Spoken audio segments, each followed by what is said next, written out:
Oi, boa noite a todos e a todas os que já estão presentes. Nós estamos dando um tempinho, tá? Mais 5 minutinhos e vamos dar início, então, à live de hoje, que vai falar, então, sobre o financiamento da assistência farmacêutica na atenção básica. Tá bom? Então, para isso, nós convidamos o Suetônio Queiroz de Araújo, mas nós já vamos apresentá-lo daqui a pouquinho. Estou pedindo só para vocês, tá? 2 minutinhos de paciência, porque nós já vamos dar início, então, à nossa live. Muito bom. Então, vamos dar início à nossa live. Quero repetir aqui, então, dar uma boa noite a todas e a todos os participantes. Para quem não me conhece, eu sou Orlando, presidente do Instituto de Pesquisa e Apoio ao Desenvolvimento Social, que é uma entidade de direito privado, sem fins lucrativos, fundada no ano de 2000 e é reconhecida como uma organização da sociedade civil de interesse público, ou seja, o IPADES é uma OCIP que atua na perspectiva de contribuir com o desenvolvimento social e a melhoria na qualidade de vida da população. Dando continuidade aos encontros comemorativos dos 21 anos do IPADES, hoje vamos realizar a segunda live com o tema Financiamento da Assistência Farmacêutica na Atenção Básica. E, para isso, nós convidamos o Suetônio Queiroz de Araújo para liderar essa discussão.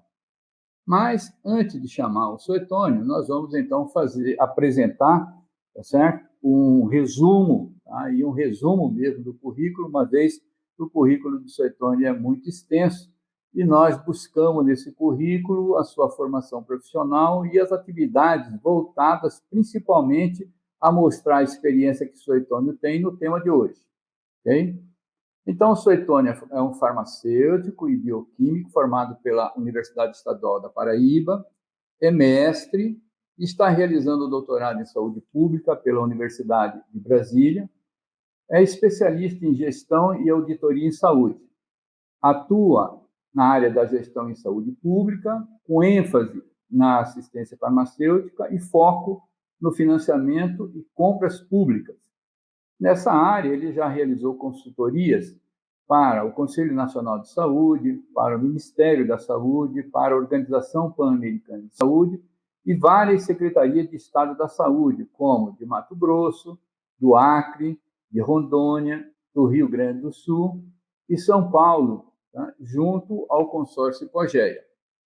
Atualmente, o Suetônio realiza consultorias técnicas para o Escritório das Nações Unidas no Brasil, também, tá, para a Organização Pan-Americana de Saúde e o Conselho Nacional de Saúde e consórcios públicos. O Suetônio também é o CEO e o founder da SQA, Consultoria e Tecnologia em Educação. Além disso, quero destacar que o Suetônio é um farmacêutico compromissado com a saúde pública e, nesse sentido, ele tem desenvolvido um conjunto de atividades profissionais que contribuem de uma forma importante para o fortalecimento do SUS.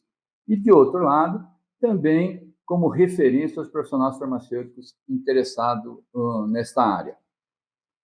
E quero também aproveitar esse momento, antes de passar a palavra ao nosso palestrante, para informar que a nossa próxima programação já está definida e será realizada no dia 25 de agosto, às 19 horas também, com o tema Cuidado Farmacêutico no Pós-Covid-19, com a participação do gestor Felipe Tadeu Carvalho Santos e do professor e pesquisador Leonardo Regis Leira Pereira. Tá? E também, no dia 21 de setembro, realizaremos um painel sobre desafios atuais da saúde e educação no Brasil. Tá? E contamos com a sua participação. Vamos agora passar, então, a palavra ao nosso palestrante, que está com o propósito hoje de fazer uma apresentação e, junto a essa apresentação, uma provocação para que nós possamos, então, realizar uma discussão sobre esse importante tema. Suetônio, é com você.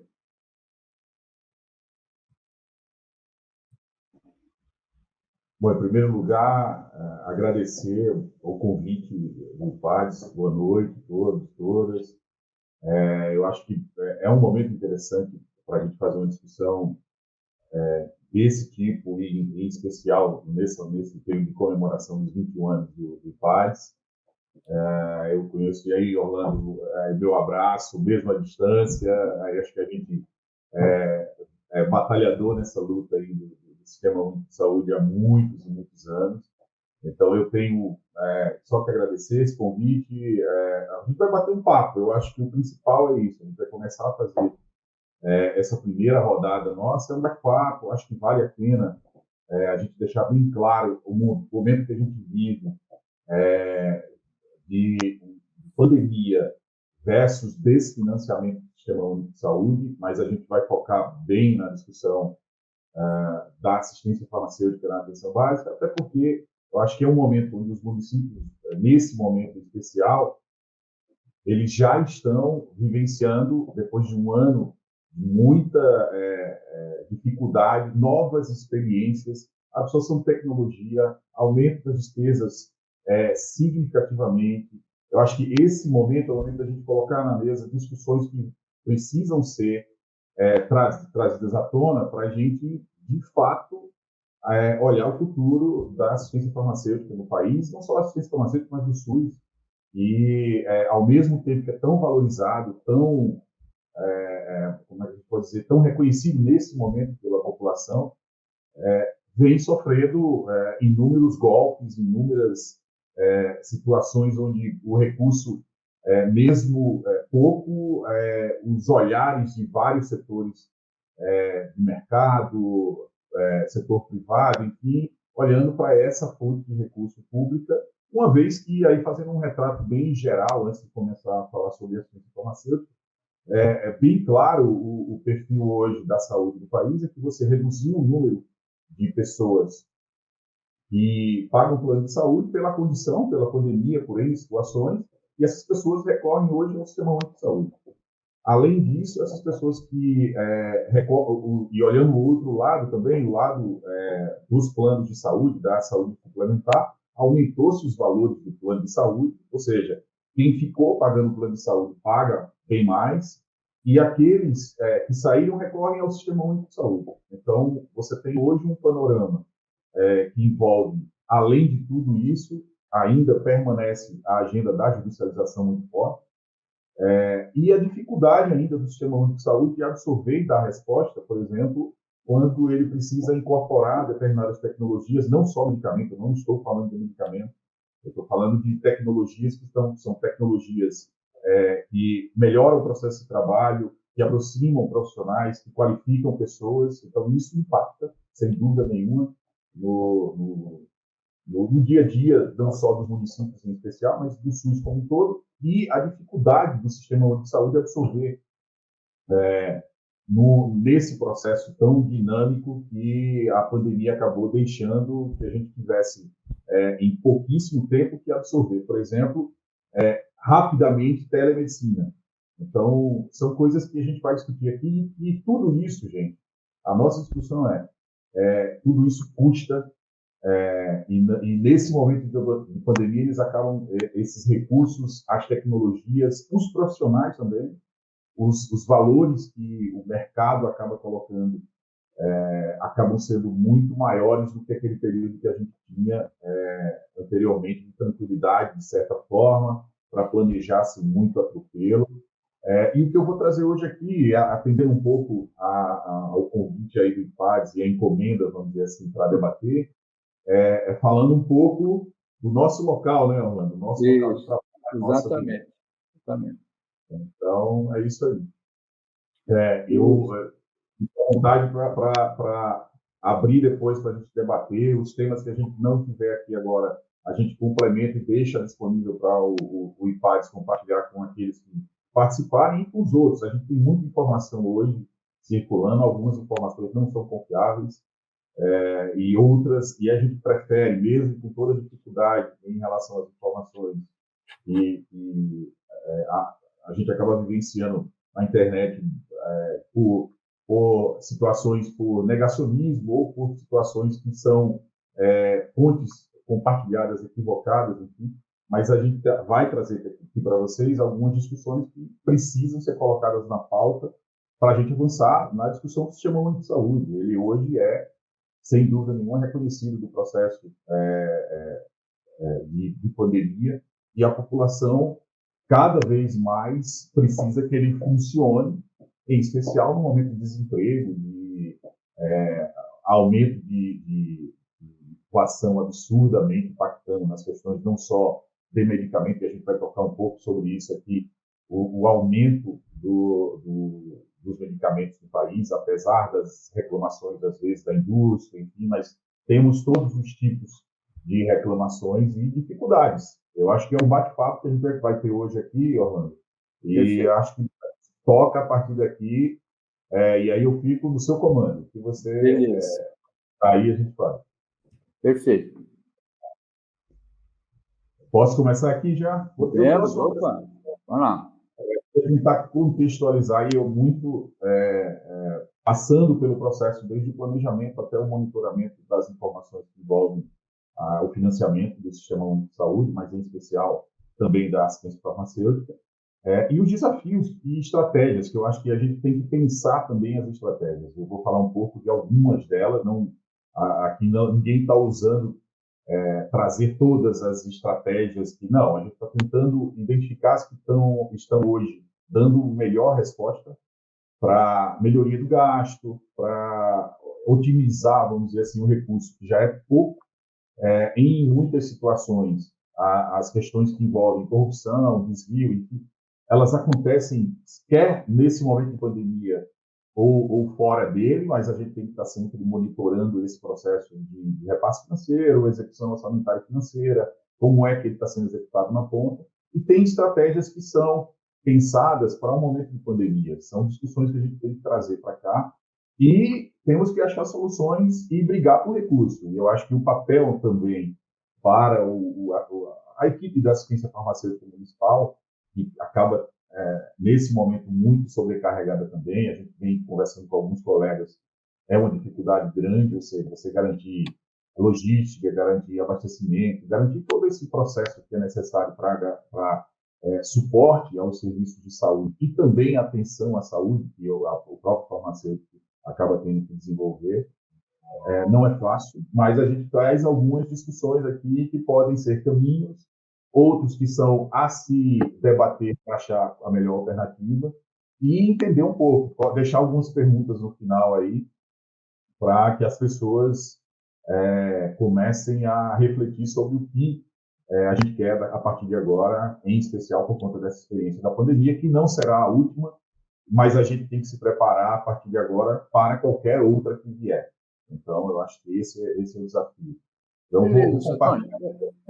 Eu só queria observar também, que eu acho que nesse aspecto que você coloca, que é assim, nós precisamos também, vamos dizer, divulgar um pouco mais, tá certo, a questão do financiamento, porque parece uma caixa de Pandora, né? É uma caixa fechada que poucas pessoas têm acesso e que não se conhece muito a respeito, e principalmente os caminhos para se buscar esse financiamento de um lado, e, de outro lado, como você disse, a estratégia que se tem para que se possa, então, fazer com que o recurso existente possa atingir um número maior de pessoas.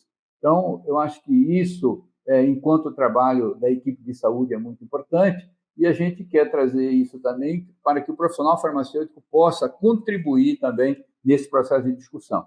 Legal.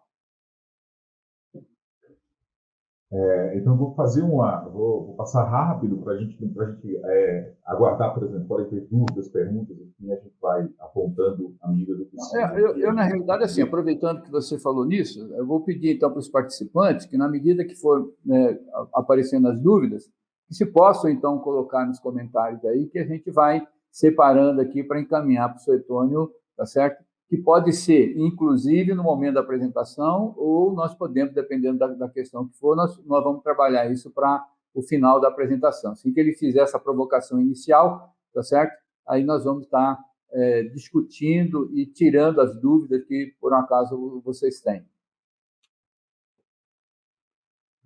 Bom, vou compartilhar aqui com vocês e nós começamos a mostrar um pouco esse panorama e à medida do que entenderem que seja necessário. E aí, Orlando, você também fique tranquilo se quiser interromper em algum momento.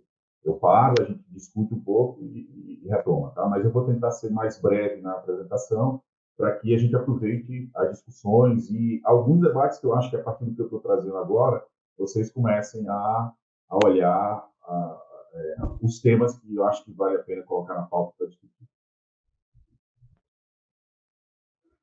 Bom, na agenda que foi proposta, a discussão inicial era o financiamento da ciência farmacêutica, e nesse momento de comemoração dos 21 anos do IPADS, a gente vai trazer alguns temas aqui que são relevantes para as discussões do Sistema Único de Saúde, em especial para esse momento de pandemia. Bom, primeiro, sobre o ciclo de planejamento e orçamento público.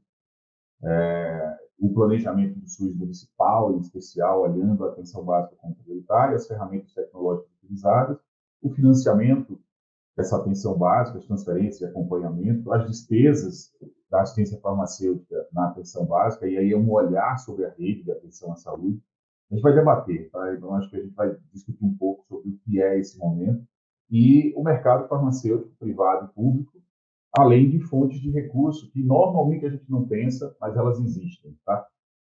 E essa experiência que a gente vem trazendo dentro das discussões do Sistema Único de Saúde como um todo, as vivências municipais, estaduais, algumas vivências internacionais também que envolvem a assistência farmacêutica, questões de infraestrutura, tecnologia, enfim. E essas questões que eu acho que são fundamentais para a gente debater daqui para frente. Bom, a gente vai iniciar apontando o que eu acho que é mais crítico ainda dentro do Sistema Único de Saúde, que é a lógica de organização do sistema a partir de um ciclo orçamentário desse setor público, que não é da saúde especificamente, ele tem a ver com a política governamental como um todo, a partir de um momento eleitoral que você define quais são as estratégias e metas, quando se apresenta, lógico, um plano de governo, ainda no momento eleitoral, e isso se transforma num plano de governo, em políticas econômicas e sociais, entre essas as políticas de saúde, e as questões legais e fiscais que são necessárias para você executar um orçamento bem executado. Pensando que você tem que fazer um planejamento plurianual, no nosso caso são 4 anos, tanto município, estado como governo federal, a LDO, a Lei de Diretrizes Orçamentárias, numa perspectiva que ela aponta qual é o caminho ano a ano para que se execute um orçamento baseado no planejamento anual, plurianual, PPA, e a lei orçamentária anual, que é a lei de execução do orçamento, ou seja, a lei que vai apontar quais rubricas, quais necessidades. Então, a discussão de necessidade, nesse momento da Covid, ela acaba sendo muito importante identificar essas necessidades e saber priorizá-las. Então, esse é um ponto, e por isso que a gente traz a questão desse ciclo orçamentário e a necessidade das equipes, em especial de assistência farmacêutica municipal, passarem a se envolver desde o momento da concepção do planejamento municipal, que é exatamente nesse ano, tá, que está acontecendo. Muitos municípios, o próximo quadriênio, esse ano eles acabaram pegando o plano municipal de saúde da gestão anterior e agora eles estão planejando para os próximos 4 anos. Então, esse é um processo que, depois de todo formulado, a identificação principal dessas ferramentas ela é estruturada num plano de saúde. Esse plano de saúde também, numa perspectiva de 4 anos, e aí orienta-se pelo menos uma revisão anual, mas o que a gente vai começar a discutir aqui é como é que essa lógica se dá dentro de um modelo PDCA, que a gente traz aqui, meio que o PDCA da saúde, ou do SUS, enfim, e a gente tem momentos, e é bem claro nas agendas com os órgãos de controle, nas agendas com parceiros nacionais e internacionais, que ainda tem alguns gaps e algumas inconsistências, vamos dizer assim, no processo de planejamento, mas que vem sendo, sem dúvida nenhuma, aprimorado. Quando a gente pega as etapas de planejamento, todas as normas que orientaram o planejamento do SUS, NOB, NOAS, todo o processo depois do planejamento, em saúde, do processo de revisão das estruturas normativas, enfim, todo esse processo de regionalização.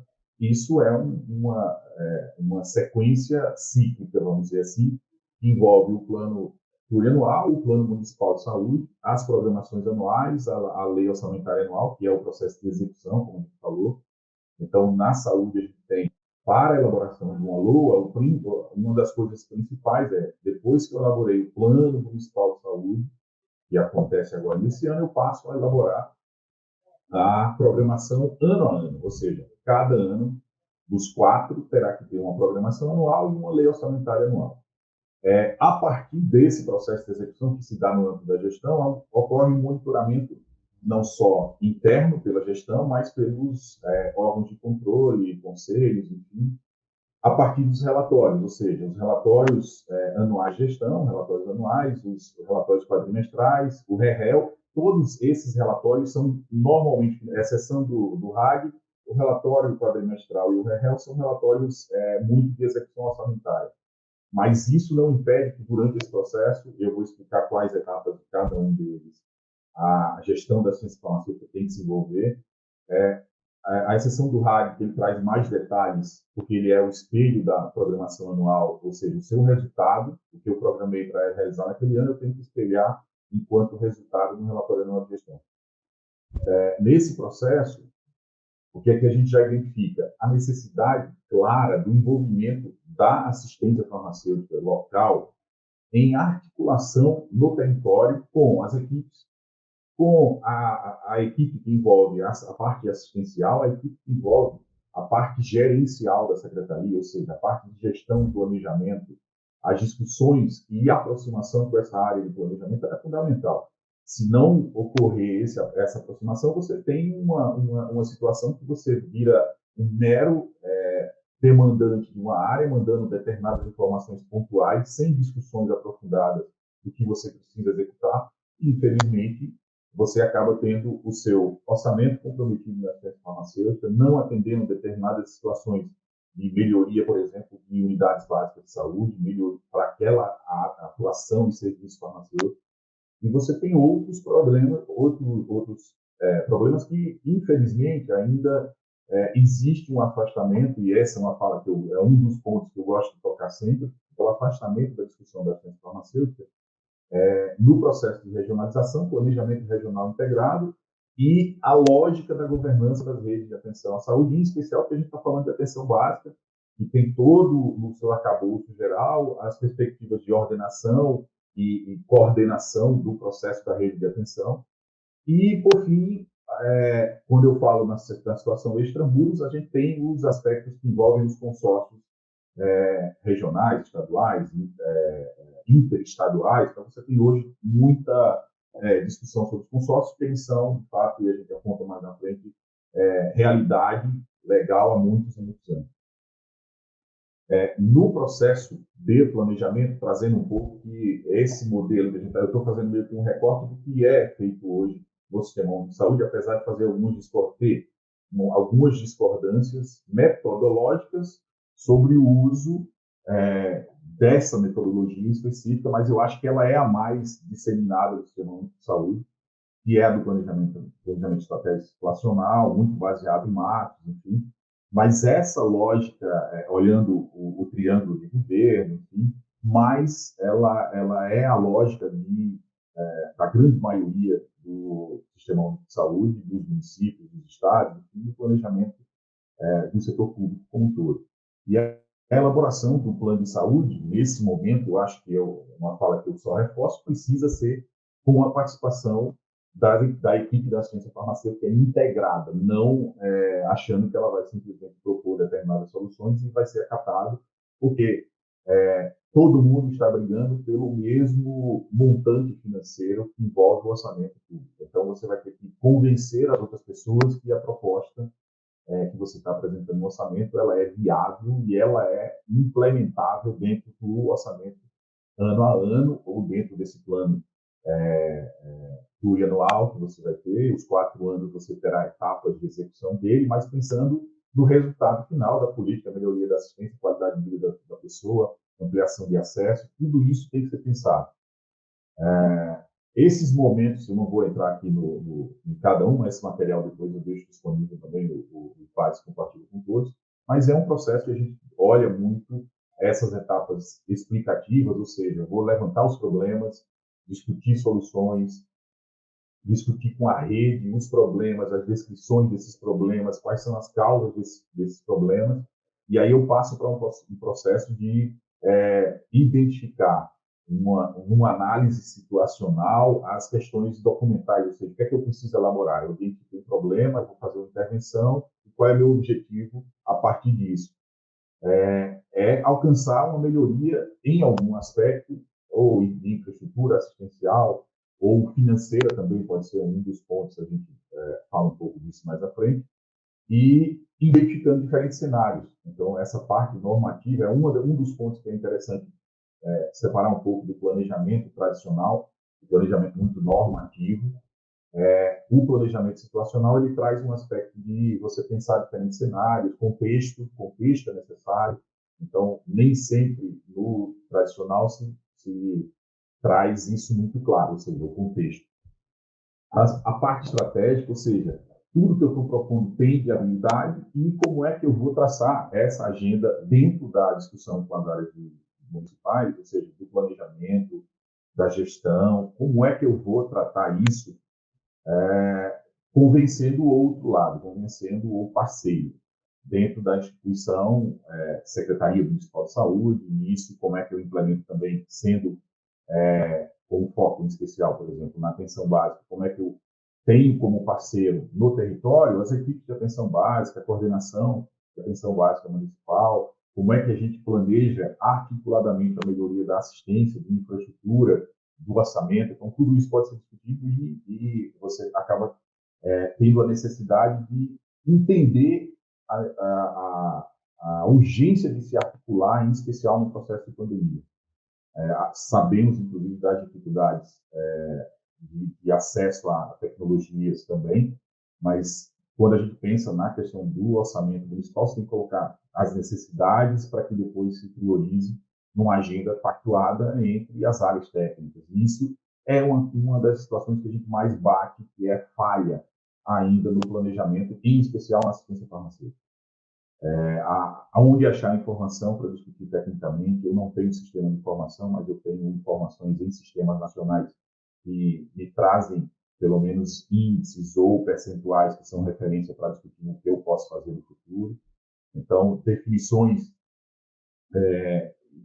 de recursos novos que não estavam previstos, que às vezes a equipe de planejamento municipal, a gente vai falar um pouco disso mais na frente, não se atém muito a isso. Ele vai, olha, quanto foi que meu setor contábil, minha Secretaria de Finanças, definiu para o meu orçamento esse ano? R$1 milhão. Aí todo mundo corre para trabalhar nesse R$1 milhão. Então, esse é um ponto que a gente precisa deixar claro que é sempre pactuado o processo da definição do orçamento. E esse convencimento é um convencimento com informação, principalmente. Então, se você planeja a partir de achismo, você vai perder lá na frente a possibilidade de garantia de recursos. Se você vai com um embasamento de informações colhidas no sistema de informações locais do município, eu vou falar um pouco deles, 2 ou 3 só, porque são muitos sistemas que você pode agregar nesse convencimento. E o processo na sequência da própria execução do orçamento, se você executar mal, você vai ter algumas perdas no ano seguinte. Esse processo é um processo que eu não vou entrar em mais detalhes aqui das fases, mas existem discussões em cada etapa dessa, mas para deixar claro a importância do processo de planejamento para convencer sobre um orçamento. Se você não se envolve no Plano Municipal de Saúde, ou se você entrou agora no município e não está sabendo, mas a primeira coisa que você tem que saber é qual o Plano Municipal de Saúde, como é que ele se organiza, quem é que fica à frente desse processo, o que é que eu ainda posso, numa possível atualização desse plano, entrar e fazer uma nova proposta, uma vez que eu estou chegando agora na gestão da ciência farmacêutica, e tem que articular com atenção básica, com a média e alta complexidade, com planejamento, com vigilância. Então, você tem vários atores que estão brigando pelo peão do processo é um peão que vale a pena brigar, porque é o seu dia a dia. Tá? Depois disso, entendendo a rede assistencial, eu acho que um dos pontos que os farmacêuticos não olham com clareza para entender como é que ele acaba dando informações muito consistentes, apesar das discussões, mas ele não é alimentado com regularidade, enfim, mas o Cadastro Nacional de Estabelecimento de Saúde me dá um mapa do município, me dá um perfil do estabelecimento enquanto profissionais, enquanto serviços que são habilitados ou que não são, como é que eu vou produzir informações, e ele tem dois momentos cruciais, que é o momento de planejamento das ações e serviços, a partir da análise situacional, e o planejamento e o vínculo, na verdade, profissional, que é indispensável para você, que é na parte mais da produção do serviço de saúde, para você alimentar os serviços farmacêuticos que foram produzidos. Ou seja, a gente vai falar um pouco mais na frente quais são as consultas, que tipo de consultas, se o atendimento compartilhado ou não, enfim, aí é a base da informação desse retrato municipal dos serviços que tem que ser cadastrados, desde o tipo de serviço a ser ofertado até os profissionais que trabalham nesse estabelecimento de saúde. Outro sistema que a gente precisa consultar, e ele me dá informações, apesar de uma fotografia passada, mas ele tem uma função fundamental no planejamento, em especial no momento que a gente vai discutir a análise de situação de saúde, onde você tem que visitar todos esses indicadores. E aí é outra falha, porque a ciência farmacêutica tem poucas informações em produção, é um dos pontos que eu toco aqui, na produção dos serviços farmacêuticos, em termos de atenção básica, ambulatorial, não só serviço clínico, não é isso que eu estou falando, são serviços administrativos e técnicos que são pouco registrados, que têm disponibilidade também de registro no sistema de saúde, no sistema de informação ambulatorial, por exemplo. Então, aqui você consegue ter algum perfil, em especial nesse momento, a partir de 2008, o sistema foi consolidado e você consegue fazer filtros nacionais, estaduais, municipais, comparações entre estados, portos, municípios, enfim. E aí, quando eu termino essa análise situacional, eu vou para as etapas, ou seja, no primeiro ano eu tenho que apresentar relatório anual de gestão do ano anterior, ou seja, da gestão anterior, que foi apresentado provavelmente agora em março pela maioria dos municípios. Os 3 relatórios durante esse primeiro ano, quadrimestrais. O Plano Municipal de Saúde, que vai valer 4 anos, que tem que fazer jus ao plano plurianual. E também elaborar a Programação Anual de Saúde, LDO e LOA. Ou seja, no primeiro ano da gestão, você tem um pacote de instrumentos orçamentários e financeiros e de planejamento que você precisa estruturar. Na hora que você perde o time dessas propostas, você não consegue avançar no planejamento e na execução das ações de serviço de saúde. Tá? Então, em especial na assistência farmacêutica. Então, é só um retrato de que, ano a ano, vocês vão ter que fazer esse pacote de documentos orçamentários, financeiros, relatórios de gestão, enfim. O primeiro ano, inclusive, ele tem essa necessidade de você absorver as informações do último relatório de gestão apresentado, fazer um olhar para mais 4 anos, ou às vezes muito mais do que isso. E nesse momento você começa a retratar o seu norte para aquele governo. Então, o momento do Plano Municipal de Saúde, articulado com o plano de governo que está retratado no PPA, e mais a Programação Anual de Saúde, LDO e LOA, essas, em especial, vocês vão fazer ano a ano, Programação Anual, LDO e LOA e RAG, todo ano. Tá? Mas o Plano Municipal de Saúde e o PPA, ele é a base para essa execução dos 4 anos. Aí eu vou falar, aí só retratando um dos sistemas que hoje acabam sendo um dos sistemas de suporte ao planejamento, porque, na verdade, ele não retrata todo o planejamento, tudo que a Secretaria de Saúde fez, por exemplo, as oficinas, brainstorm para levantar informações, um SWOT, ou outras metodologias para desenvolver a estratégia de missão e visão daquela gestão, mas ele retrata, depois que você supera essas etapas aí, uma análise situacional, e eu falo um pouco dela, e depois o que você vai executar ano a ano, nesse plano plurianual. Então, A ideia aqui é que você faça o primeiro ano, a programação anual já nos sistemas, ou seja, desde, acho que 2018, o sistema vem sendo usado, 2019, vem sendo usado com mais frequência pelos municípios e pela Secretaria de Estado.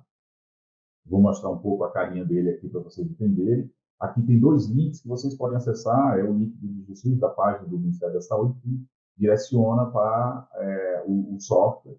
E, lógico, e outro ponto que eu, assim, sendo um defensor da transparência, da participação da comunidade, da sociedade nesse processo, infelizmente, ele não tem os dados totalmente públicos, mas esse eu acho que é um avanço que tem que se ter, porque é o planejamento daquele território, daquele município que a população precisa ter acesso. Então, vou mostrar um pouco rapidamente aqui a caminho dele, o acesso, onde você tem as diferentes esferas que podem fazer seu planejamento do sistema, exceto a federal, que usa outro sistema, mas a municipal e a estadual usam o módulo de planejamento, a maioria dos estados, e é nele que você programa. O plano, você informa, na verdade, o que você planejou, ou seja, o Plano Municipal de Saúde, aqui, o que começa agora, ou melhor, que passa a vigir a partir do ano que vem, ou seja, vocês vão ter de 21 a 23, tá? E o processo de programação anual. Então, 2021, 2022, 23, 24 e 25, por exemplo. Todos os anos você terá que fazer a sua programação anual e seu relatório anual de gestão. Além dos relatórios para cada ano quadrimestrais, ou seja, 3 relatórios quadrimestrais mais o relatório anual de gestão. Então, é um processo burocrático, mas é um processo fundamental para que a assistência farmacêutica se intere desse processo e participe. Caso contrário, ela fica fora de uma agenda orçamentária e da briga pelo orçamento, que acaba sendo o principal em termos de resultado. Sem recurso, a gente não consegue fazer saúde. Tá, então aqui, e as pactuações interfederativas, ou seja, os indicadores pactuados nacionalmente, que todos os municípios têm que dizer o quanto eles irão alcançar junto com a Secretaria de Estado e com o Ministério da Saúde.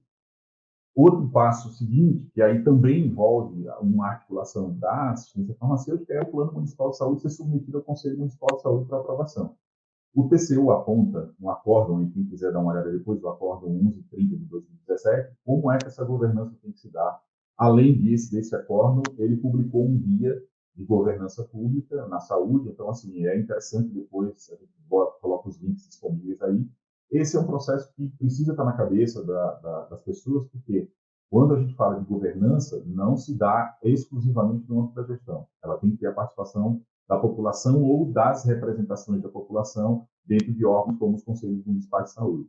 Então, que é o responsável principalmente por monitorar, avaliar e direcionar para o gestor o que é necessário ser feito, e o gestor presta contas do que for apontado pelo Conselho Municipal de Saúde para a gestão, em termos de execução da gestão, nos relatórios ano a ano. Além disso, as discussões nas conferências de saúde também acontecem, que elas acabam sendo uma avaliação, vamos dizer assim, e apontam para um rumo de mais 4 anos. E aí, agora a gente entra falando um pouco do planejamento, para vocês entenderem essa complexidade, mas que precisa se envolver com esse processo no território. E quais são os recursos que temos disponíveis para o financiamento da ciência farmacêutica básica? Então, a gente tem que primeiro fazer um olhar sobre a portaria 3992, que é a consolidada número 6 de 2017, que definiu, por exemplo, o maior montante financeiro que existe hoje de transferência de recursos, que é em especial, fundo a fundo, feito pelo Fundo Nacional de Saúde, do Ministério da Saúde, para municípios. E entendendo que a gente acabou aqueles blocos que tinham 6 blocos de financiamento, agora a gente tem 2 blocos, um de custeio de ações de serviços públicos e outro de rede de serviços públicos de saúde, que é para investimento. Só que isso aqui até para acabar com aquela mística que a organização do SUS é isso aqui. Não. Isso aqui é um instrumento normativo para que o Ministério da Saúde transfira recursos. Você não precisa organizar o seu planejamento à luz disso aqui. Você pode ter outras estruturas orçamentárias no seu plano, enfim, que organiza seu orçamento e seu financiamento, além da execução das ações de serviços de saúde. A diferença aqui é que o Ministério definiu como é que ele passa a transferir o recurso em uma conta corrente específica para cada um desses blocos aqui, ou seja, bloco de custeio tem conta específica, bloco de investimento tem conta específica. E lá no Fundo Nacional de Saúde, quando ele transfere dizendo quais recursos de custeio ele está falando em cada grupo desse, ou seja, no grupo da atenção básica, no grupo da média e alta complexidade, da assistência farmacêutica, vigilância e gestão, quando eu falo de custeio. E quando eu falo de investimento, a rede de serviços, aí a atenção básica, atenção especializada, vigilância de saúde, gestão e desenvolvimento e gestão do SUS. Cada recurso desse tem especificidade de execução, tá? Por exemplo, de custeio tem algumas redações. Folha de inativos você não pode pagar, enfim, gratificação daquele pessoal, e a exceção daquele pessoal que está em cargo específico da atenção básica, por exemplo, eu posso pegar o recurso da atenção básica e fazer esse pagamento. Então, assim, são coisas que a área da assistência farmacêutica precisa se aprofundar e absorver isso no seu dia a dia. Além disso, a parte de investimento não custa. Aí outra dica também para a área da assistência farmacêutica. Quando vocês forem ver os recursos, por exemplo, de planejamento que envolvem emendas parlamentares, que tem muito a questão das obras e equipamentos que estão em aprovação pelas emendas parlamentares, transferidas do governo federal para estados e municípios, para a melhoria da unidade básica de saúde, para a melhoria dos equipamentos de saúde, ou melhor, de equipamentos, compra de equipamentos para equipar a unidade básica. Nessa hora, vocês têm que se aproximar da equipe de atenção básica, inclusive porque muitos das unidades básicas de saúde sequer têm condições, em termos de metragem, para você trabalhar adequadamente, armazenar medicamento, dispensar medicamento, atender o usuário. A metragem, inclusive, de algumas unidades básicas, as mais antigas, eram totalmente inadequadas. Então, nesse momento, não é porque o recurso não é carimbado da assistência farmacêutica, mas ele é uma melhoria em infraestrutura que você precisa articular com a unidade, a coordenação de atenção básica do município. Onde é que eu acompanho esses recursos? O Fundo Nacional de Saúde melhorou absurdamente a página, que era muito ruim para você achar algumas informações. Eles criaram esses cartões com a distribuição dos recursos. Normalmente, dos repasses federais, dos repasses fundo a fundo, vocês acabam achando um painel já mais estruturado, com as informações, inclusive, nesse menu superior, vocês conseguem achar, nesse menu aqui superior, vocês já conseguem achar algumas informações já mais detalhadas. Quando você clica nos repasses fundo a fundo, você pode, inclusive, achar pela função programática, ou seja, é da farmácia popular, é do componente básico, e não só pelo bloco de custeio e rubrica da assistência farmacêutica. Você pode ir em um detalhe maior. Convênios e outras formas de repasse financeiro. Além disso, o CIOPS, que eu recomendo sempre, o CIOPS tem alguns indicadores interessantes de base municipal, que são essa informação aqui aberta também, mas vocês podem ter informações qualificadas, ou seja, num detalhe maior, conversando com a equipe do CIOPS dentro do município, para saber qual é o recurso previsto de arrecadação, quanto é que a assistência farmacêutica vai ter disponível para executar, como é que ela pode articular com a atenção básica para fazer uma boa execução. E esse processo aqui é um processo que você já, por exemplo, aqui já consegue identificar do total da despesa em saúde por habitante, o que impacta o gasto com medicamento. Então, alguns, não são todos os municípios que estão alimentando isso com regularidade, mas a grande maioria alimenta. E aqui tem uma série histórica que vocês podem ver o que é que já encontra-se de informação do gasto com medicamento dentro do CIOPS. Os indicadores voltaram ao ar por esses dias, tiveram alguns problemas, mas voltou a funcionar. A atenção primária, aqui, quando a gente olha, e aí eu faço uma fala para os farmacêuticos, que a equipe da atenção básica já conhece isso aqui, então, a nova política nacional de atenção primária, a nova PNAB, a 2436, de 2017, ela aponta que Essa atenção básica, ela é um conjunto de ações de saúde individuais, familiares, coletivas, que envolve promoção, prevenção, proteção, diagnóstico, tratamento, reabilitação, redução de danos e outras informações que são de vigilância, desenvolvimento por meio de práticas de cuidado. Esse é o mundo da atenção básica que a assistência farmacêutica precisa se inserir. E outra informação que precisa ser esquecida, que é a atenção básica e a exclusividade dos municípios. Ele que tem que executar e fazer. Não, a discussão da atenção básica ela é tripartite. E na mesma portaria, se descreve que essas ações de assistência farmacêutica e do uso racional de medicamentos, garantindo a disponibilidade e acesso de medicamentos e insumo em conformidade com a Relação Nacional de Medicamentos, os protocolos clínicos e as diretrizes terapêuticas, e com relações específicas complementares que podem ser estaduais, municipais e da União ou do Distrito Federal. Isso é um ponto, inclusive, que é conflitante quando a gente fala na incorporação de medicamentos pelo SUS, porque isso aqui abre também alguns precedentes de incorporar determinados medicamentos que não necessariamente têm evidência clínica.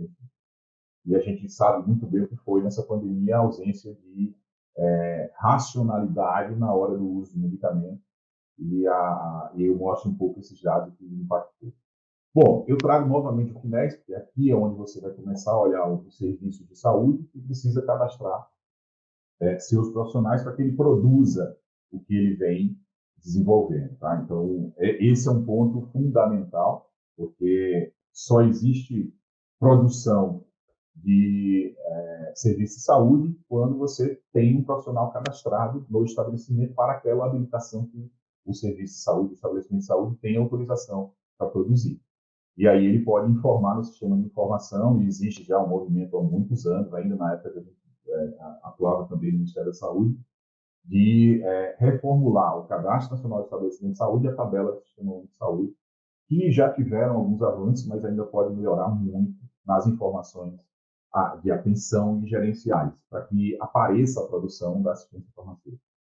Bom, é preciso identificar quais são as despesas da assistência farmacêutica na atenção básica. Aí tem uma confusão gigantesca. A gente acha que a assistência farmacêutica ela se restringe ao processo do gasto do componente básico da assistência farmacêutica, e isso não é verdade.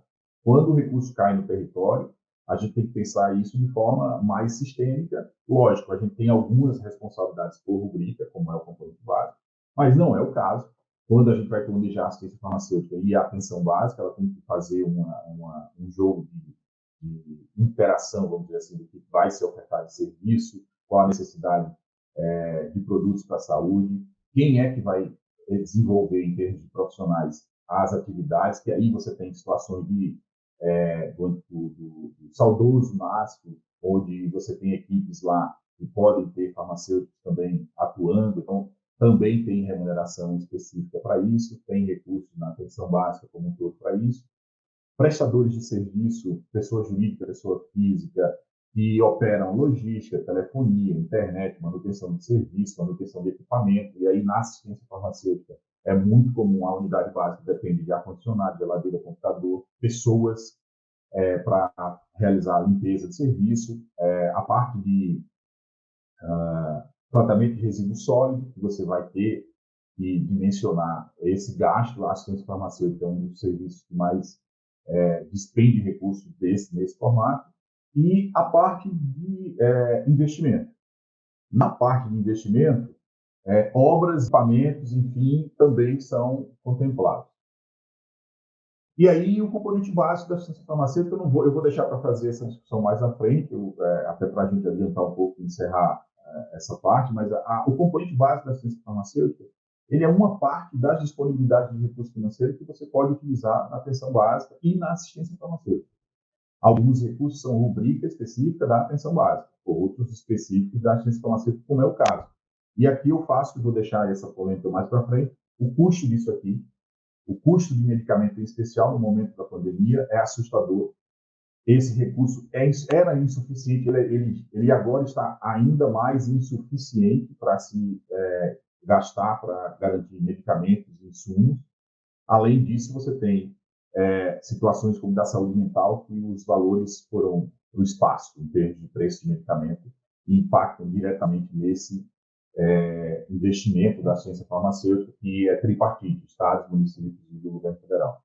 Então, aqui tem a parte dos estados e municípios, ali a parte, essa anterior à parte dos estados, da transferência federal, que envolve também as questões de insulina, enfim, mas aqui em especial a parte do estado, mínima, porque tem estados que pactuam valores maiores, e outros insumos, enfim, e o Distrito Federal também acaba seguindo a regra dos dois, ele tem que atender tanto o caráter estadual como municipal. E aí, quais são as fontes novas de recursos, que eu acho que esse é o ponto que a gente vai abordar mais na discussão. Recursos próprios de arrecadação são os que a gente sabe que existem, que já são os investidos pelos municípios, que hoje investem muito mais do que o Ministério da Saúde. Estados, ou seja, impostos estaduais de partição dos estados, repasses de pactuações cíveis da ciência farmacêutica, vigilância, MAC e tal, e emendas estaduais, que a gente normalmente esquece que essas emendas estaduais podem acontecer, por exemplo, para equipar algumas estruturas físicas estaduais e convênios que podem acontecer com o ente estadual. E a parte federal tem fundos de participação de municípios e emendas parlamentares, além de doações de empresas, isso pode acontecer de pessoa física, de órgãos públicos, enfim, doações de organismos internacionais, que também pode acontecer, e multas definidas por demandas judiciais, ou exemplos, multas trabalhistas, multas ambientais, elas podem ser discutidas com aquela área e isso vira uma fonte, pelo menos momentânea, que não seja para custeio, mas que seja para investimento. Então, aqui vou deixar aqui só alguns dados que são do Ministério da Saúde, que eu já estou bem avançado aqui na hora. E essas são as discussões. O relatório anual de gestão de 2020 e as transferências federais que aconteceram.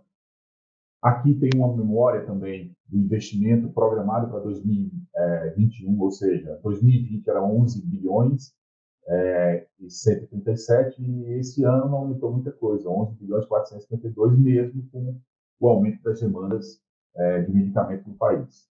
Outros repasses federais que acontecem na assistência farmacêutica. Qualifações, que a gente pode discutir um pouco melhor se tiver alguma abertura, editais da fitoterapia, o próprio piso da atenção básica, que tem insumos e outros serviços que podem ser utilizados, as emendas parlamentares, que essa é uma das que eu discuto um pouco mais à frente com vocês, e aí as estratégias que eu acho que são interessantes para vocês pensarem e a gente discutir um pouco hoje, que são consórcios públicos, que hoje o número de consórcios públicos são 488 consórcios públicos no país, não só saúde aqui, que são dados do Instituto de Consórcio, ou melhor, do Observatório Intermunicipal de Consórcios. Aqui a gente mostra algumas experiências de alguns consórcios que a gente já vivenciou também e tem resultado significativo para a melhoria do gasto público. O que é que eu espero em alguns desses consórcios? Melhoria de padronizações, escala de compra, otimização do tempo das equipes técnicas de licitação para você concentrar e comprar melhor, e a melhoria da fiscalização de contratos de execução com sanções adequadas administrativas quando as empresas descumprem. Aqui tem alguns impactos que a gente já tinha feito alguns estudos que envolvem o impacto dos consórcios de compras públicas, para vocês terem noção dos ganhos, em especial agora na Covid, eles se tornaram muito interessantes.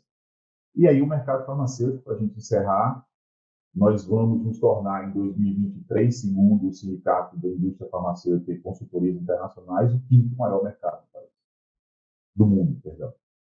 E essa evolução impacta em preço, ou seja, nós temos aumentos de preços significativos, vem impactando no bolso do cidadão, vem impactando nas compras públicas, 36,92% de 2012 a 2020 de aumento de medicamento. E aqui está praticamente um elenco da farmácia básica, segundo o anuário da Anvisa, da CEMEG, publicado agora esse ano, esses são os itens com maior venda em termos de quantidade no país, e eles hoje, sem dúvida nenhuma, têm um impacto grande, porque os preços são hoje bem maiores do que um ano e meio atrás.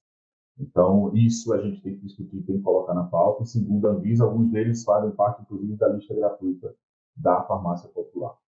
Aqui tem alguns outros dados, e só para vocês terem noção, o governo, no faturamento da indústria farmacêutica, ele significa 17% do faturamento. Tá? Então, isso é um dado fundamental para a gente se debruçar e avaliar, porque isso aqui é dado até 2019. 2020 vai sair em breve. Aqui são outros itens de medicamento e qual será o papel, por exemplo, de laboratórios públicos nessas demandas que eu falo um pouco no debate. Então, assim, tecnologias que eu quero discutir um pouco com vocês, eu não vou falar sobre elas agora, a gente vai discutir. E é isso. Acho que a gente consegue fazer um panorama dessa situação da ciência farmacêutica e, Orlando, eu me coloco à disposição para a gente fazer alguns debates e discutir com todo mundo que está aí presente. Beleza. Muito boa apresentação, gostei bastante. Você conseguiu passar, então, pelo processo de planejamento, pelo processo de acesso, organização. Achei muito legal. Tenho algumas perguntas que já estão aqui, que aí a doutora Carmen já tem uma questão. Você está vendo, consegue ver na tela já? Sim. Isso. E eu também gostaria, depois que você responder essa questão da Carmen, que ela tem uma outra aqui ainda, mas eu gostaria que você falasse um pouquinho também sobre a questão do impacto, tá, do Covid, tá certo? Nesse processo do financiamento na atenção básica. Eu queria que você falasse na atenção básica. Né? Como é que isso está? Na realidade, nós observamos nos municípios uma dificuldade de acesso, tá certo, aos medicamentos não Covid, medicamento das doenças crônicas de uma forma geral. Inclusive, teve um momento, um período de falta da insulina, então, uma coisa assim. Então, primeiro, assim, obviamente, nós sabemos, não precisa dizer que o Ministério da Saúde ainda passa, né, por um momento de desorganização espetacular, no sentido de que eles ficaram um pouco perdidos nesse processo de organização e liderança no processo de organização e controle da pandemia. Mas, de qualquer maneira, eu queria que você pudesse falar um pouquinho também sobre isso. Bom, em primeiro lugar, Carmen, um grande abraço para você. De longe, tá? De longe, um grande abraço. Se teve uma época que eu adorei, foi a época das nossas discussões sobre rede de atenção à saúde, a agenda que envolve, que é estratégica para o avanço dos SUS. Bom, mas aí eu respondendo um pouco o que a Carmen, vou começar por ela, tá, Orlando? Pelo Perfeito. Que a Carmen coloca. Não, perfeito. Qual sua avaliação sobre a maturidade dos processos de planejamento da ciência farmacêutica na maioria dos municípios? Carmen, eu venho acompanhando. Eu acho que a gente tem alguns locais que já possuem uma certa maturidade no planejamento, em especial por uma questão cultural local, e isso já vem sendo discutido. Alguns estados e municípios do Sul, do Norte, do Nordeste, você tem alguns que também já fazem isso com uma frequência muito grande, Sudeste também, mas assim, o que mais me assusta ainda, olhando para a ciência farmacêutica, é o distanciamento que ocorre das equipes, em especial da equipe de planejamento principal com a equipe da ciência farmacêutica e as outras equipes que envolvem a saúde. A ciência farmacêutica ainda é vista, infelizmente, como apenas para disponibilizar medicamento e só. E às vezes nem para isso, para comprar, porque tem outro setor que faz, enfim. Esse é um ponto crucial, porque você não consegue trazer com clareza a necessidade daqueles medicamentos que fazem parte de um perfil epidemiológico para ser absorvido numa programação municipal. Esse é um ponto. Olhando o medicamento, olhando a rede de atenção, à medida que os pacientes envelhecem, você vai ter um que a gente chama de polifarmácia, ou pacientes polimedicados, que cada vez menos, em especial agora na pandemia, se deu atenção a esse processo, e quando a gente coloca o cuidado de volta à pauta, vamos dizer assim, lá em 2015, na verdade, 14, 15, ainda na época do Ministério, a gente mostrou o quanto isso é importante na agenda da rede de atenção à saúde, mas isso não é retratado ainda no planejamento. Então, isso é um problema. E um dos impactos dessa situação da pouca maturidade, vamos dizer assim, do planejamento, em especial na área de assistência farmacêutica, também se deve à ausência de sistema de informação ou do pouco conhecimento dos profissionais de informar o que eles produzem nos sistemas para que apareçam lá. Agora, eu acho que mais recente, em especial, acho que de 2014 para cá, a gente começou a fazer uma discussão ainda no Ministério, acho que você também participou um pouco disso, do que era serviço farmacêutico para aparecer dentro, serviço farmacêutico não só clínico, mas serviço gerencial também da unidade, para que se apareça dentro da produção do SUS. E isso custa, gente, isso tem despesas por trás, isso tem recurso financeiro de profissional, de equipamento, de manutenção preventiva e corretiva de serviços, de transporte, uma das despesas maiores, que é a questão da logística em si. Então, tudo isso ainda é mal planejado, infelizmente, com algumas exceções. A gente, no movimento, tem hoje a necessidade de colocar isso em um sistema, como eu falei, o DigiSUS, mas poucos profissionais da ciência farmacêutica se envolvem nesse processo. Então, a maturidade ainda não é posso dizer assim, não temos um grau adequado de maturidade para a assistência farmacêutica aparecer no planejamento de forma adequada. Acho que a gente ainda tem muito a avançar. E quando você toca aqui especificamente nas questões de padronização, aquisição, armazenamento, distribuição, dispensação, aí são as diferentes estratégias, que eu acho que um dos pontos que a gente vai tocar aqui, quando a gente fala, por exemplo, padronização, aquisição. Hoje você tem várias formas de fazer isso, desde a contratação direta, onde o município de menor porte perde em escala absurdamente, não executa corretamente o recurso, ou não tem recurso suficiente para executar para municípios como Borá, 30 habitantes em São Paulo, o recurso que ele recebe da ciência farmacêutica, ele compra a quantidade é tão pequena de medicamentos, se ele tivesse que gastar ele diretamente, mas as compras centralizadas ajudaram. Mas ainda assim, a gente tem dificuldades em sistema de informação na ponta, qualificação do profissional farmacêutico para fazer a parte e aí isso vem sendo colocado pelo CONASEMES, pelo CONAS, com diferentes estratégias de qualificação, e eu acho que esse é um ponto que tudo que a gente falar aqui passa por qualificação profissional, tudo. Não tem uma única ação do Sistema Único de Saúde que você não tem que qualificar alguém para fazer alguma coisa, e esse processo é um processo que precisa ser articulado na rede de atenção, e o olhar para o resultado dentro das informações que a gente tem hoje disponível não é dado, infelizmente, porque os sistemas, por falta de integração do sistema de informação, por dificuldade de qualificação profissional, pela rotatividade ainda altíssima na ciência farmacêutica. Então, esses são alguns dos pontos que eu acho que a maturidade não é a que a gente espera, não é um processo que também é muito simples pela rotatividade profissional, mas ele é necessário colocar na pauta para se aprimorar, e é qualificação profissional e permanente, tá? Essa é a educação permanente e continuada, vamos dizer assim. Orlando, o outro ponto aqui é sobre a Covid na atenção básica, eu acho que o impacto. Olha, eu venho vivenciando, eu faço hoje algumas consultorias para a ONU, para o Conselho Nacional de Saúde, enfim, vou olhar dentro do olhar do Conselho Nacional de Saúde e das equipes. Eu trabalho muito com a Comissão de Orçamento e Financiamento. O que é que mais acontece nessa agenda? São as reclamações das diferentes instituições que fazem parte do Conselho, da ausência de medicamentos básicos, pacientes tais com falta de medicamento. Não são nem medicamentos antirretrovirais caríssimos, são os que são correlatos no tratamento.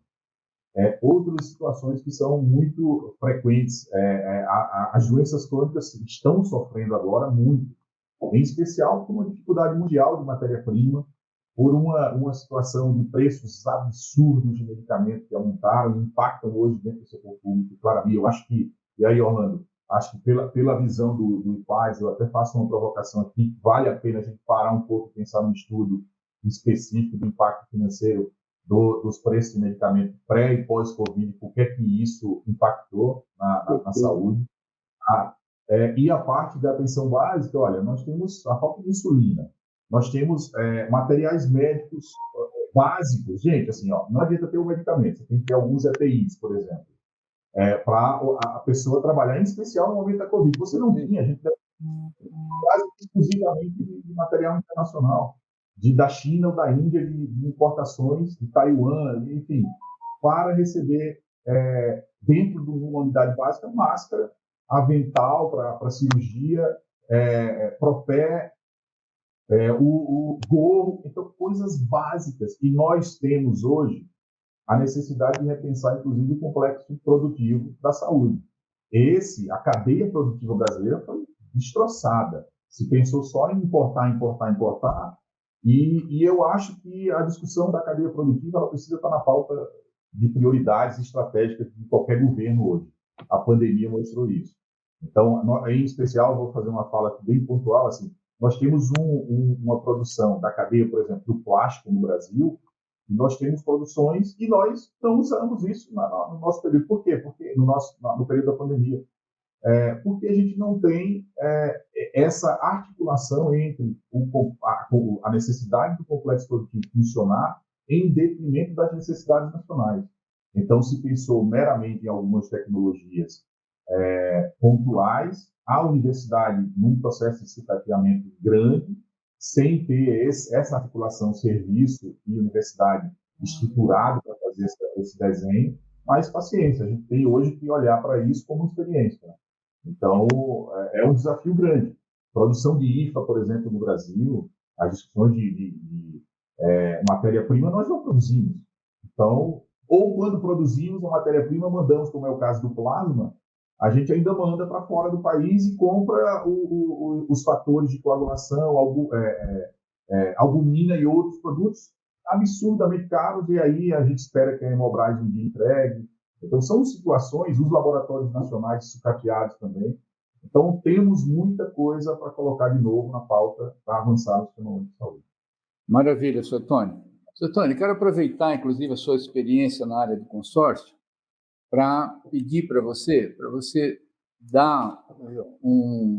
fazer uma avaliação conosco aqui sobre a importância do consórcio no sentido de otimizar os recursos existentes, principalmente na área da assistência farmacêutica. Eu sei que você tem essa experiência, queria que você pudesse passar para a gente alguns dados sobre isso.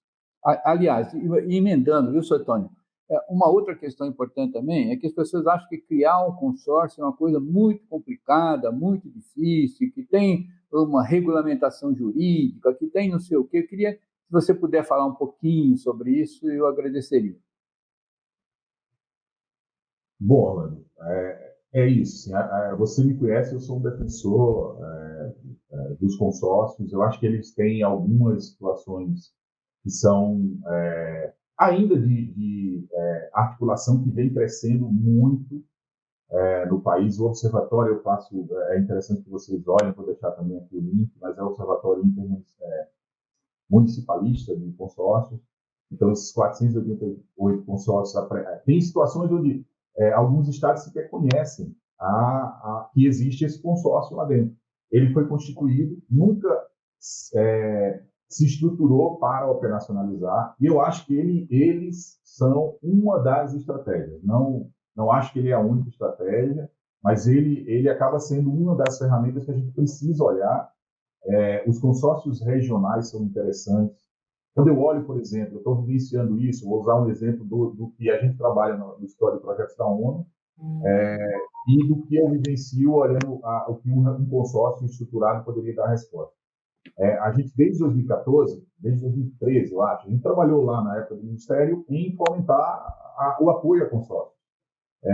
E aí vai meu abraço para o SEC lá no Paraná, para a turma lá, o Marcelo e o Pedro lá em Alagoas, a equipe do Conivales, a equipe do consórcio do Sul de São Paulo, que são aqueles consórcios, Santa Catarina também tem alguns consórcios bem estruturados agora, mas assim, o que é mais interessante apesar de constituir um consórcio, o consórcio precisa de uma articulação política no nível de prefeito ou governador, tá? Como acontece hoje com consórcios interestaduais. Mas o consórcio municipal, ele tem uma necessidade, ele tem que ser pensado naquela necessidade comum de todos os consorciados, ou seja, todos os municípios. E saúde é o que mais impacta para todo mundo. Quando ele contrata serviços isoladamente, ou quando compra bem isoladamente, se ele não tiver um porte muito grande, ele vai perder financeiramente. Aí, quando ele entra numa situação consorciada, em especial nas compras, o impacto financeiro é claro. E aí, depois, você sair do consórcio é a coisa mais difícil do mundo, porque como é que você vai justificar sair de um consórcio que você conseguia comprar com 70% de economia, determinado item, para voltar a comprar sozinho, e aí órgão de controle vai em cima, você tem uma discussão, apesar da autonomia do ente, mas isso é uma questão de melhoria do gasto público. Então, os consórcios, a dificuldade, como você falou, Rani, para montar, hoje, em especial com tecnologia, hoje a gente assessora alguns consórcios. No NOPS, voltando um exemplo, a gente avança numa discussão lá, por exemplo, no Acre. Eu viajei há um mês atrás, mais ou menos, para uma região de Cruzeiro do Sul, no Acre. E aí, meu abraço também lá para a Isabela e para a turma do Acre. E, assim, os secretários, com o presidente do Conasems também presente, o Williams. E a gente discutiu, olha, gente, assim, não consegue ter uma demanda bem atendida do consórcio no Estado, com municípios comprando isoladamente determinados itens. É um absurdo o preço que ele paga. Então, você tem que fazer isso consorciadamente. Além disso, pensar estrategicamente, alguns recursos, por exemplo, recursos como o Qualifac, poderiam ser otimizados absurdamente com a situação consorciada quando ele não é utilizado para pagar profissional. Aí tem outras discussões.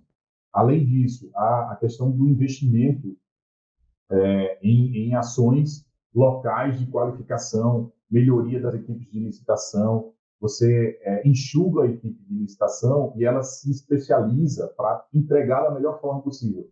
Maior quantidade comprada com menor preço. O ganho do consórcio é escala. A palavra para consórcio, na grande maioria, é escala. Lógico, tem aqueles que têm outros papéis, por exemplo, assistenciais. Mas quando eu olho lá no Acre, 22 municípios. Município que não consegue comprar porque o fornecedor não participa da licitação. Então, o município de 5, 10, 15 mil habitantes, ele não participa, o fornecedor não vai. A logística para entrega é muito difícil, é muito complicada.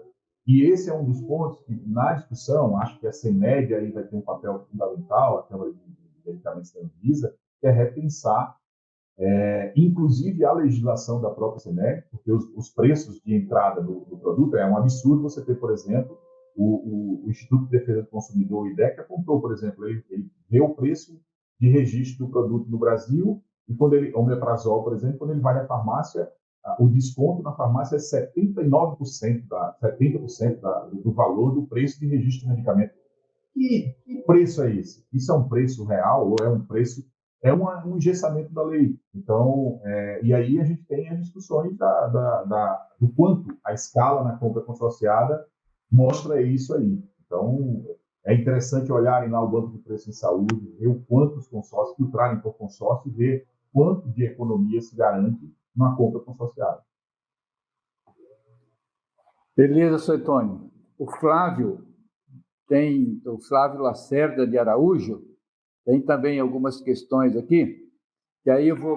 A Renata acabou de passar para você aí, para você dar uma olhada, mas de qualquer maneira, assim, eu estou dizendo, quero informar a todos que o nosso tempo, e aquilo que eu assumi com o Suetônio, que nós trabalharíamos por 1h30, estamos na fase final, tá certo? Suetônio, se você puder responder, então, ao Flávio, e aí, em seguida, nós vamos já terminando, apesar de entender, Suetônio, que essa esse é um tema muito importante.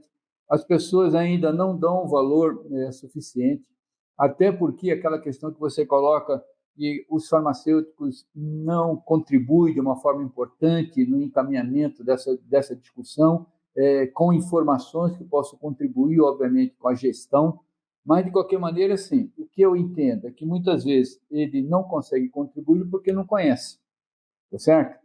Então, nós precisamos, e essa é a função nossa, é divulgar o máximo possível, tá certo? Essas informações, criar condições para que os farmacêuticos e a equipe de saúde possam acessar essas informações e contribuir, obviamente, no sentido de otimizar o acesso aos recursos de um lado e aquilo que você bem coloca, o uso adequado, o uso correto desses recursos.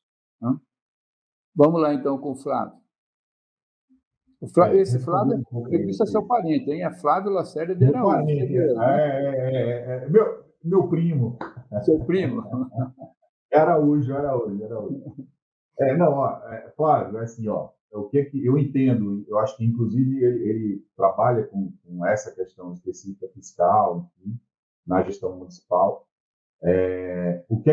Qual é a nossa preocupação? Primeiro, a gente tem hoje cada vez mais a dificuldade dos estados e municípios, enfim, implementarem suas arrecadações. Isso está claro. Isso, em especial, no momento onde você teve desemprego, diminuição da produção, a gente tem o nosso processo industrial foi esquecido, e aí uma parte, olha, a gente tem uma capacidade de desenvolvimento tecnológico no Brasil e, ao mesmo tempo, capacidade, não que ele desenvolveu, porque está aí o exemplo da indústria brasileira que depende praticamente de todos os insumos internacionais.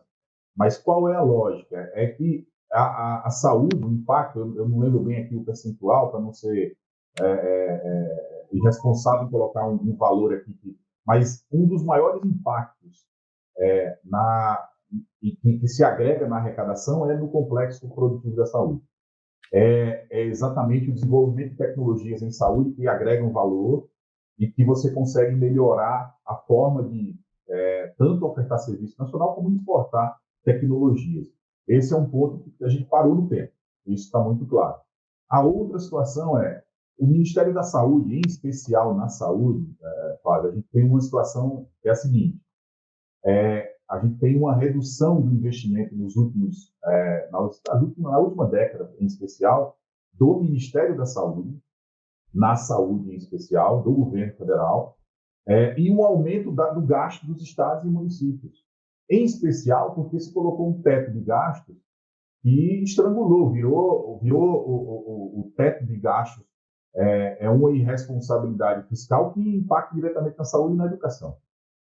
Você ingessa uma possibilidade, se a gente não tivesse, vou dar um exemplo bem claro, se nós não tivéssemos a pandemia, o orçamento desse ano do governo federal, ele é equivalente ao de 2017, gente. Você tem noção do que é isso? A gente tem um orçamento equivalente a 2017. Então, a lógica é que a população envelhece, eu preciso aumentar os gastos com saúde, e o que mais está acontecendo? O SUS está acabando absorvendo as demandas do setor privado, ou seja, aquele cara que tinha um plano de saúde, às vezes até aquele plano de saúde meia boca acabou vindo do SUS. E aí você tem um desfinanciamento, em especial do governo federal. Além disso, aquelas brigas fiscais que acontecem no âmbito estadual. Exemplo, ICMS. A briga tributária, eu acho que a questão tributária resolveria muita coisa. Uma reforma tributária bem estruturada, mas essa pífia reforma tributária, esse esquartejamento de possibilidades fiscais que o governo federal está fazendo, não vai resultar, a não ser para determinados grupos. Vai se beneficiar, mas a minha visão, em especial por estar aqui em Brasília discutindo com a turma que trabalha orçamento e financiamento do Ministério da Saúde, é que o processo é de desfinanciamento. A agenda é uma agenda de desconstrução da ciência, é assustador, mas é verdade, de desconfiar de tudo ou ignorar o que a ciência está apresentando. E o pior é que, quando se coloca o recurso, ele ainda é mal executado por situações, às vezes, ideológicas. Então, quando eu olho o horizonte para a gente, assim, é um horizonte que tem uma eleição pela frente, tem que olhar projetos do governo, tem que olhar o que é que a gente quer para esse país, em termos fiscais, sanitários, em termos de educação em especial, porque, caso contrário, a gente vai ficar aqui falando sobre dificuldades fiscais, e a gente aumentou a desigualdade do país. Então, assim, ela é assustadora. Os que ganhavam muito estão ganhando muito mais, e a população que precisa, de fato, a maior parte da população, de serviços públicos, em especial, de qualidade, não estão tendo. Então, e aí o SUS ainda é uma resistência e uma valorização que a população vem dando, porque eu acho que, em termos fiscais, eu não vejo um horizonte muito favorável enquanto a gente não tiver um redesenho. E outra, a gente não sabe para onde a gente quer ir, né? Aquela história, assim, para onde a gente, enquanto país, quer ir? Em termos de arrecadação, educação, saúde, segurança. Eu não sei. Eu sei que a gente está num desgoverno total por conta dessa ausência de norte, entendeu? Muito bom, senhor Tony. Valeu. Então, eu quero aproveitar esse momento para, em nome da diretoria e dos associados do IPADES, agradecer a participação de todos e, em especial, ao doutor Suetônio. Muito boa essa apresentação sua, Suetônio. Quero dizer que essa apresentação ela deveria, obviamente, estar sendo difundida e a gente vai buscar, vai disponibilizar essa apresentação no canal do YouTube, no canal do IPADES, para quem estiver interessado, até porque eu volto a insistir com você, na realidade o que nós precisamos é buscar levar informações, principalmente nessa lógica que você coloca, que quando se fala do financiamento, não é só o financiamento, é o planejamento, é a execução do orçamento, é o acesso aos recursos, ou seja, é um conjunto de informações integradas, inclusive com acesso aos indicadores do CIOPS que você coloca, que eu achei também bastante importante. Acho também que precisamos, numa outra hora, discutir um pouco mais a 3992, que é aquela portaria que foi criada em 2017. Mas, de qualquer maneira, por hoje eu achei que foi espetacular, foi muito bom, gostei bastante. Quero novamente, em nome da diretoria e dos associados do IPADES, agradecer, então, a sua apresentação, a sua discussão, tá certo? E as informações que você trouxe para nós. Muito obrigado a todos. Eu quero, então, desejar a todos uma boa noite. E mais uma vez, obrigado, Suetônio. Obrigado, Orlando. Obrigado a todos. Assim, acho que a gente abre um caminho aí para outros debates, outras discussões. Eu acho que tem uma frase do Cortella, assim, olha, conhecimento você tem que compartilhar. Então, e outra, se a gente não aproveitar a tecnologia agora para compartilhar, a gente não compartilha nunca mais. Então, eu acho que esse é o caminho. Eu acho que dar os parabéns ao IPADES, a todo o grupo que conduz o IPADES, em seu nome agradecer o convite e dizer que a gente está disponível para outras discussões. Grande abraço, pessoal. Um abraço a todos. Uma ótima noite. Obrigado e uma boa noite a todos. Valeu. Obrigado, Suetônio.